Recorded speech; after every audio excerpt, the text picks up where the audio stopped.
ଜୟ ଜଗନ୍ନାଥ। ଆମ ଅଜାଣତରେ ଆମ ସମସ୍ତଙ୍କ ଭିତରେ ହିଁ ଏମିତି ଏକ ଶକ୍ତି ଅଛି ଯେଉଁ ଶକ୍ତି ସାହାଯ୍ୟରେ ଆମେ ସବୁ ଅସମ୍ଭବକୁ ସମ୍ଭବ କରିପାରିବା। ଖାଲି ଆମକୁ ସେହି ଶକ୍ତି ବିଷୟରେ କିଛି ଜାଣିବାର ଅଛି। କେବେ ମଧ୍ୟ ଆପଣମାନଙ୍କ ସହିତ ଏମିତି କିଛି ନିଶ୍ଚୟ ଘଟିଥିବ ଯେ ଆପଣମାନେ କିଛି ଭାବିଥିବେ ଅବା କିଛି ସ୍ୱପ୍ନ ଦେଖିଥିବେ, ଆଉ ସେହି ଭାବନା ବା ସ୍ୱପ୍ନ ସତରେ ଆପଣମାନଙ୍କ ସହ ଘଟିଥିବ।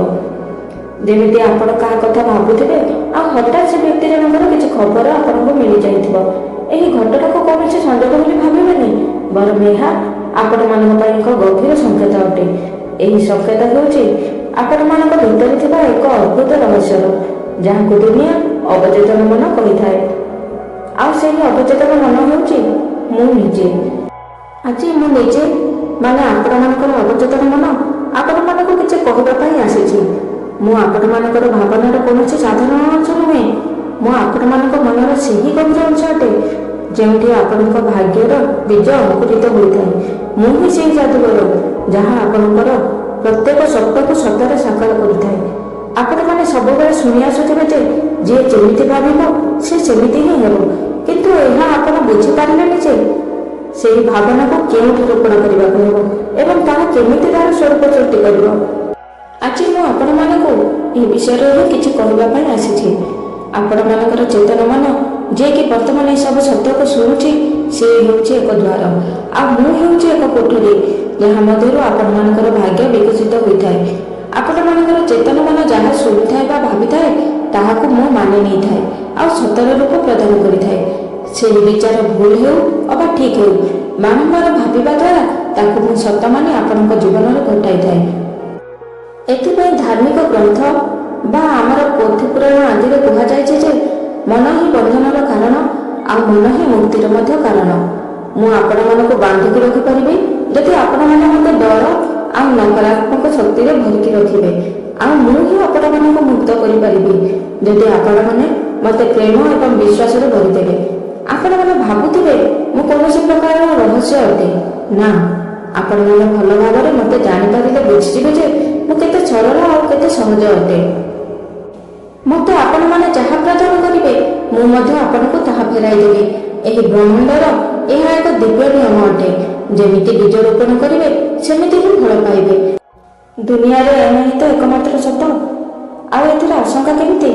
ଯଦି ଆପଣମାନେ ସବୁଦିନେ କହିବେ ଯେ ମୋ ସହିତ କିଛି ମଧ୍ୟ ଭଲ ହେଉନି, ମୋର ଭାଗ୍ୟ ଖରାପ, ତାହେଲେ ମୁଁ ଚୁପଚାପ ଏହାକୁ ହିଁ ଆପଣମାନଙ୍କ ଜୀବନରେ ସତ କରିଦେବି ଆଉ ଏହାକୁ ହିଁ ଆପଣଙ୍କର ଭାଗ୍ୟ କରିଦେବି। ଆଉ ଯଦି ଆପଣମାନେ ସବୁଦିନ କହିବେ ଯେ ମୋ ସହିତ ସବୁବେଳେ ଭଲ ହେଉଛି, ଭଗବାନ ସବୁବେଳେ ମୋ ସହିତ ଭଲ କରୁଛନ୍ତି, ସେଥିପାଇଁ ହେ ଭଗବାନ ଆପଣଙ୍କୁ କୋଟି କୋଟି ପ୍ରଣାମ। ତାପରେ ଆପଣମାନେ ଆପଣମାନଙ୍କ ଜୀବନରେ ପ୍ରକୃତ ଯାଦୁକୁ ଠିକ୍ ଅନୁଭବ କରିପାରିବେ।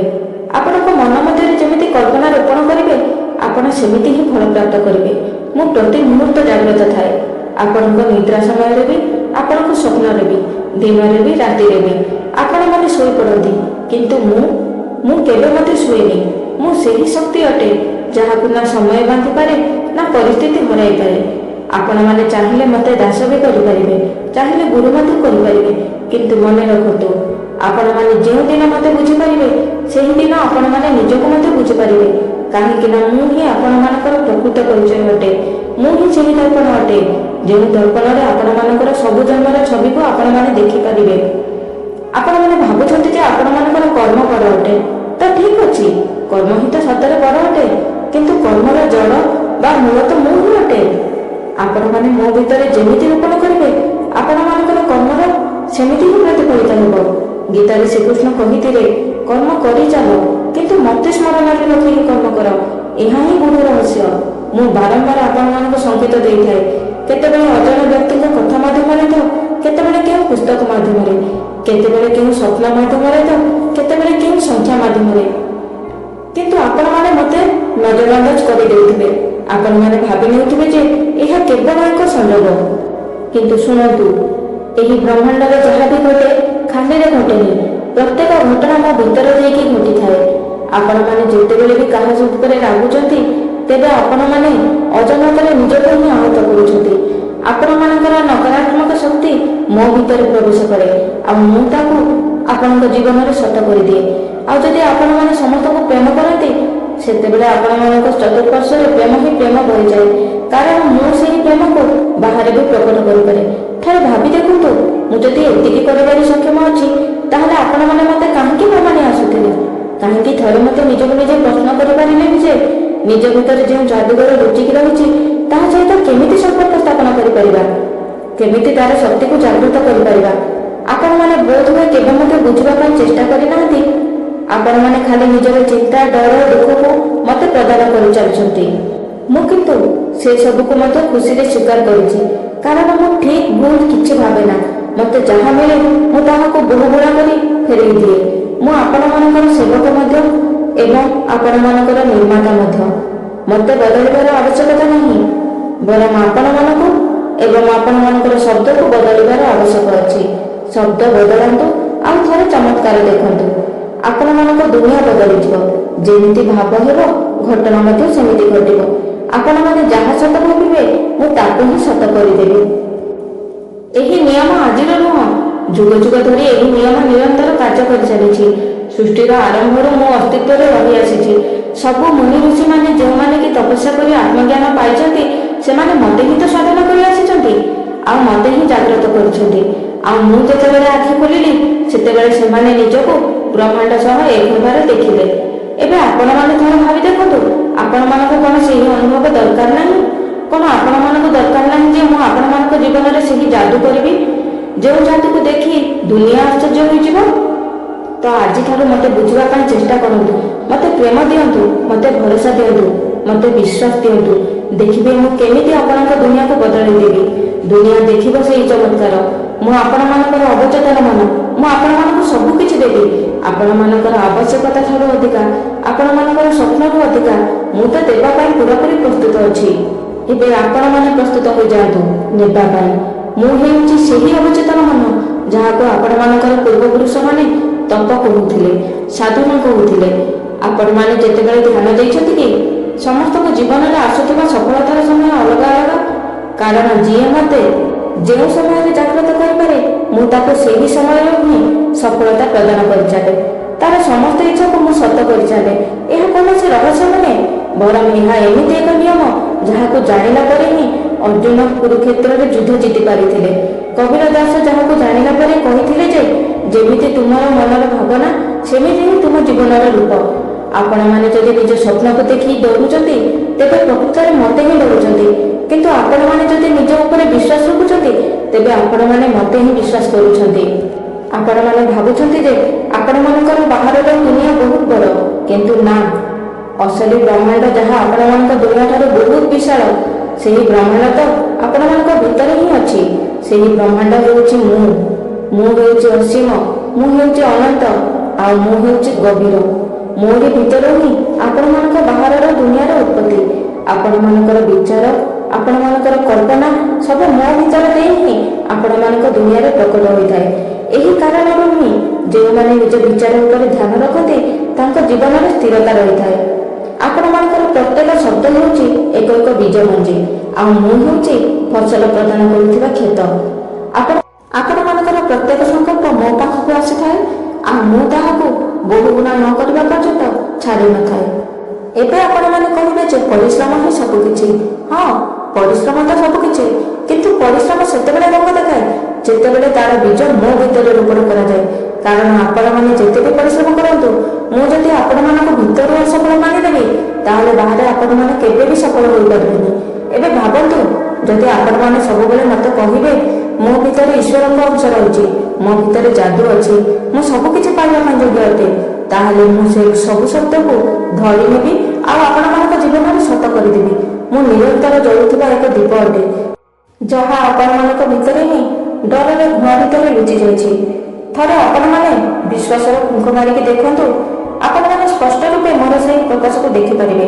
ଆପଣମାନେ ଯେତେବେଳେ ଧ୍ୟାନ, ନାମ ଜପ କିମ୍ବା ମନ୍ତ୍ର ଜପ କରୁଥାନ୍ତି, ତେବେ ଆପଣମାନେ ମୋତେ ହିଁ ସ୍ପର୍ଶ କରୁଥାନ୍ତି।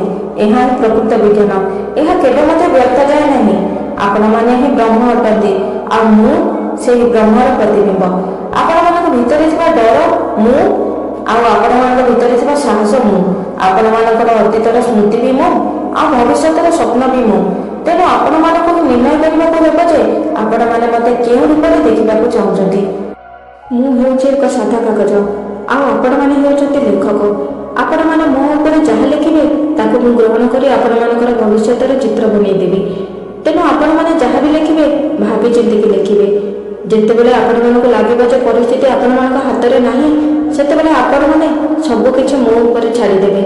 ଆପଣମାନେ ମୋତେ କହିବେ, ମୁଁ ଜାଣିଛି, ମୁଁ ସବୁ କରିପାରିବି, ସବୁ ମୋରି ଭିତରେ ଅଛି, ମୋତେ ଖାଲି ରାସ୍ତା ଦେଖାଅ। ଆଉ ତାପରେ ଦେଖିବେ ରାସ୍ତା କେମିତି ଆପେ ଆପେ ଆପଣଙ୍କ ପାଦ ତଳକୁ ଆସିଯିବ। ଆପଣମାନେ ଖାଲି ମୋ ଉପରେ ଭରସା ରଖନ୍ତୁ। ଆପଣମାନଙ୍କ ମନ ଭିତରେ ଶୋଇଥିବା ଏହି ଯାଦୁଘରକୁ ଥରେ ଉଠାଇ ଦେଖନ୍ତୁ। ଏହି ଯାଦୁଘର ନା ଆପଣମାନଙ୍କର ବୟସ ଦେଖେ, ନା ଆପଣମାନଙ୍କର ଜାତି, ନା ଦେଖେ ଆପଣମାନେ ଧନୀ ନା ଗରିବ। ସେ ଖାଲି ଦେଖେ ଆପଣମାନଙ୍କର ବିଶ୍ୱାସ ଆଉ ଆପଣମାନଙ୍କର ଶବ୍ଦ। ଆପଣମାନଙ୍କର ବିଶ୍ୱାସ ଯେତେ ଗଭୀର, ଆପଣମାନଙ୍କ ଜୀବନରେ ସେତେ ଚମତ୍କାର। ଆପଣମାନଙ୍କର ଭିତର ଯାଦୁଘର ନ ଉଠିବା ପର୍ଯ୍ୟନ୍ତ ଆପଣମାନଙ୍କ ଜୀବନରେ କିଛି ମଧ୍ୟ ଯାଦୁ ହୋଇପାରିବ ନାହିଁ। କେବେ ଭାବିଛନ୍ତି ଯେ କେତେଜଣ ଦୁଃଖ ଭିତରେ ବି ହସି ପାରନ୍ତି, ତାଙ୍କ ଜୀବନରେ ଆସୁଥିବା ପ୍ରତ୍ୟେକ ସଂଘର୍ଷକୁ ଅବସରରେ ପରିଣତ କରିପାରନ୍ତି। ସେମାନେ ପ୍ରତ୍ୟେକ ବିଫଳରେ ଆହୁରି ମଜବୁତ ହୋଇଯାନ୍ତି, କାରଣ ସେମାନେ ମୋତେ ଚିହ୍ନିଛନ୍ତି ଆଉ ସେମାନେ ମୋତେ ନିଜ ଭିତରେ ଜାଗ୍ରତ କରିସାରିଛନ୍ତି। ଆପଣମାନଙ୍କ ମନରେ ସବୁବେଳେ ଦୁଇଟି କଥା ଉଙ୍କି ମାରୁଥିବ। ଗୋଟିଏ ଯେଉଁଟା ବାରମ୍ବାର କହୁଥାଏ ଯେ ତମେ କରିପାରିବନି, ଆଉ ଗୋଟିଏ ଧୀରେ ଧୀରେ କହୁଥାଏ ଯେ ତମେ ସବୁ କରିପାରିବ, ତମ ପାଇଁ କିଛି ବି ଅସମ୍ଭବ ନୁହେଁ। ଆପଣମାନେ ଯେଉଁଟାକୁ ଶୁଣିବେ ମୁଁ ଆପଣମାନଙ୍କ ପାଇଁ ତାହା କରିଦେବି। ଖାଲି ସ୍ୱପ୍ନ ଦେଖିଲେ କିଛି ହେବନି, ବରଂ ସେହି ସ୍ୱପ୍ନକୁ ବୀଜ ବନାଇ ମୋରି ଭିତରେ ରୋପଣ କର। କର୍ମ ଜରିଆରେ ପାଣି ଛିଞ୍ଚି ଦିଅ ଆଉ ମୋତେ କୁହ ଏହାକୁ ସତ କରିବା ପାଇଁ। ତାପରେ ମୁଁ ମଧ୍ୟ ଏହି ସ୍ୱପ୍ନକୁ ସାକାର କରିବା ପାଇଁ ଆପଣମାନଙ୍କୁ ସାହାଯ୍ୟ କରିବି।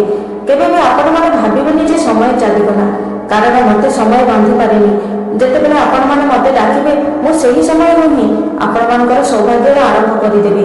ଆପଣମାନଙ୍କର ସେହି ଡାକ ହିଁ ମୋତେ ଜାଗ୍ରତ କରିବା ପାଇଁ ପୁରାପୁରି ସଠିକ୍ ଅଟେ। ମନେ ରଖନ୍ତୁ, ଶରୀରରେ ଯେତେବେଳେ ପର୍ଯ୍ୟନ୍ତ ଶ୍ୱାସ ଅଛି ସେତେବେଳେ ପର୍ଯ୍ୟନ୍ତ ମୁଁ ମଧ୍ୟ ଆପଣମାନଙ୍କ ପାଇଁ ଉପସ୍ଥିତ ଅଛି। ମୁଁ ଆପଣମାନଙ୍କୁ କହିବାକୁ ଚାହୁଁଛି ଯେ ଆପଣମାନଙ୍କ ମଧ୍ୟରୁ ଯିଏ ବି ବର୍ତ୍ତମାନ ପର୍ଯ୍ୟନ୍ତ ଏତିକି ଶୁଣି ଆସିଛନ୍ତି, ଆପଣମାନେ କୌଣସି ସାଧାରଣ ବ୍ୟକ୍ତି ନୁହନ୍ତି। ଆପଣମାନଙ୍କ ମଧ୍ୟରେ ବି ସେହି ତତ୍ତ୍ୱ ଅଛି, ଯେଉଁ ତତ୍ତ୍ୱ ମାଧ୍ୟମରେ ସୂର୍ଯ୍ୟ ନିରନ୍ତର ଜଳି ଚାଲିଛି, ନଦୀ ନିରନ୍ତର ବହି ଚାଲିଛି, ପୃଥିବୀ ନିରନ୍ତର ଘୁରି ଚାଲିଛି। ଆପଣମାନଙ୍କ ମଧ୍ୟରେ ସେହି ଶକ୍ତି ଲୁଚି ରହିଛି ଯାହାକୁ ଈଶ୍ୱର କହନ୍ତି। ଆଉ ମୁଁ ହେଉଛି ସେହି ଶକ୍ତିର ଦ୍ୱାରପାଳ। ଯଦି ଆପଣମାନଙ୍କୁ ଲାଗିବ ଯେ ଦୁନିଆ ଆପଣମାନଙ୍କର ବିରୋଧୀ ହୋଇଯାଇଛି, ସେତେବେଳେ ଆପଣମାନେ ଆଖି ବନ୍ଦ କରି ମୋ ସହିତ ବାର୍ତ୍ତାଳାପ କରନ୍ତୁ। ମୋତେ କୁହନ୍ତୁ ଯେ ତମେ ହିଁ ମୋ ସହିତ ଅଛ, ତମେ ହିଁ ମୋର ଯାଦୁକର, ତମେ ହିଁ ମୋ ପ୍ରଶ୍ନର ଉତ୍ତର, ତମେ ହିଁ ମୋ ସମସ୍ୟାର ସମାଧାନ। ତାପରେ ଦେଖନ୍ତୁ ପ୍ରକୃତ ଯାଦୁ। ଏବେ ଆପଣମାନେ ମୋତେ କଥା ଦିଅନ୍ତୁ, ଆପଣମାନେ କଥା ଦିଅନ୍ତୁ ଯେ ଆପଣମାନେ ମୋତେ ଡରିବେ ନାହିଁ, ବରଂ ମୋ ସହିତ ସମ୍ପର୍କ ସ୍ଥାପନ କରିବେ, ମୋତେ ପ୍ରେମ ଦେବେ, ସମ୍ମାନ ଦେବେ। ଫଳରେ ମୁଁ ମଧ୍ୟ ଆପଣମାନଙ୍କ ଜୀବନରେ ଚମତ୍କାର କରିପାରିବି, ଯାହାର ପ୍ରକୃତରେ ଆପଣମାନେ ଅଧିକୃତ ହୋଇଥିବେ। ଏତିକି ମନେ ରଖିବେ ଯେ ମୁଁ ଆପଣମାନଙ୍କର ଅବଚେତନମାନ, ଆପଣମାନଙ୍କର ଯାଦୁଘର ଆଉ ଆପଣମାନଙ୍କର ପ୍ରକୃତ ପରିଚୟ।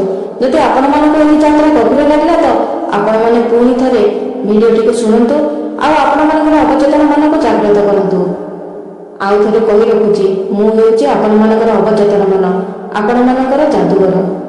ଧନ୍ୟବାଦ।